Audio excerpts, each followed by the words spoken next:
Number one, put God first. Put God first in everything you do. Everything that you think you see in me, everything that I've accomplished, everything that you think I have, and I have a few things, everything that I have is by the grace of God. Understand that. It's a gift. 40 years ago, March 27th, 1975, it was 40 years ago, just this past March, I was flunking out of college. I had a 1.7 grade point average. I hope none of you can relate. I had a 1.7 grade point average. I was sitting in my mother's beauty shop. They still call it beauty shops now? What they call it now? Yeah, I was sitting in the beauty parlor. I was sitting in my mother's beauty parlor, and I'm looking in the mirror, and I see behind me this woman under the dryer. And every time I looked up, she was looking at me, just looking me in the eye. And I didn't know who she was. And I said, she said, somebody give me a pen, give me a pencil. I have a prophecy. March 27, 1975. She said, boy, you are going to travel the world and speak to millions of people. Now, mind you, I was flunked out of college. I'm thinking about joining the army. I didn't know what I was going to do. And she's telling me I'm going to travel the world and speak to millions of people. Well, I have traveled the world. And I have spoke to millions of people. But that's not the most important thing, the success that I had. The most important thing is that what she taught me and what she told me that day has stayed with me since. I've been protected. I've been directed. I've been corrected. I've kept God in my life and has kept me humble. I didn't always stick with him, but he always stuck with me.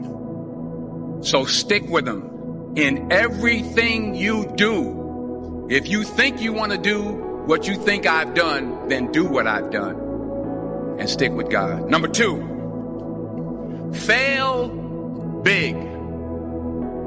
That's right. Fail big. Today is the beginning of the rest of your life, and it can be very frightening. It's a new world out there. It's a mean world out there, and you only live once. So do what you feel passionate about. Take chances professionally. Don't be afraid to fail. There's an old IQ test, was 9 dots, and you had to draw 5 lines with a pencil within these 9 dots without lifting the pencil. The only way to do it was to go outside the box. So don't be afraid to go outside the box. Don't be afraid to think outside the box. Don't be afraid to fail big, to dream big. But remember, dreams without goals are just dreams, and they ultimately fuel disappointment. So have dreams, but have goals. Life goals, yearly goals, monthly goals, daily goals. I try to give myself a goal every day. Sometimes just to not curse somebody out. Simple goals, but have goals. And understand that to achieve these goals, you must apply discipline and consistency. In order to achieve your goals, you must apply discipline, which you have already done, and consistency every day, not just on Tuesday and miss a few days. You have to work at it every day. You have to plan every day. You've heard the saying, we don't plan to fail, we fail to plan. Hard work works.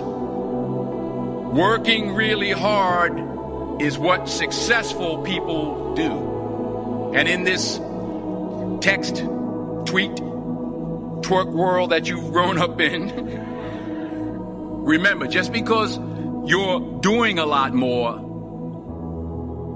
doesn't mean you're getting a lot more done. Remember that. Just because you're doing a lot more doesn't mean you're getting a lot more done. Don't confuse movement with progress. My mother told me, she said, yeah, because you can run in place all the time and never get anywhere.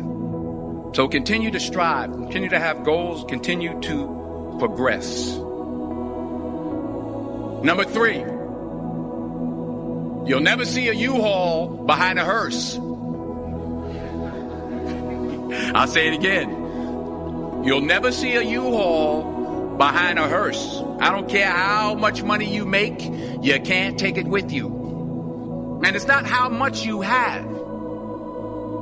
It's what you do with what you have. We all have different talents. Some of you will be doctors, some lawyers, some scientists, some educators, some nurses, some teachers. Yeah, okay. Some preachers. The most selfish thing you can do in this world is help someone else. Why is it selfish? Because the gratification, the goodness that comes to you, the good feeling that I get from helping others, nothing's better than that. Not jewelry, not big house I have, not the cars, but it's the joy. That's where the joy is in helping others. That's where the success is. Finally, I pray that you put your slippers way under the bed tonight, so that when you wake up in the morning, you have to get on your knees to reach them. And while you're down there, say thank you for grace. Thank you for mercy. Thank you for understanding. Thank you for wisdom. Thank you for parents. Thank you for love. Thank you for kindness. Thank you for humility. Thank you for peace. Thank you for prosperity. Say thank you in advance for what's already yours. It's how I live my life. That's why I am. One of the reasons why I am today. Say thank you in advance for what is already yours. True desire in the heart for anything good is God's proof to you sent beforehand to indicate that it's yours already. I'll say it again. True desire in the heart, that itch that you have, whatever it is you want to do, that thing that you want to do to help others and to grow and to make money, that desire, that itch, that's God's proof to you, sent beforehand already to indicate that it's yours. And anything you want good, you can have. So claim it. Work hard to get it. When you get it, reach back. Pull someone else up. Each one, teach one. Don't just aspire to make a living. Aspire to make a difference.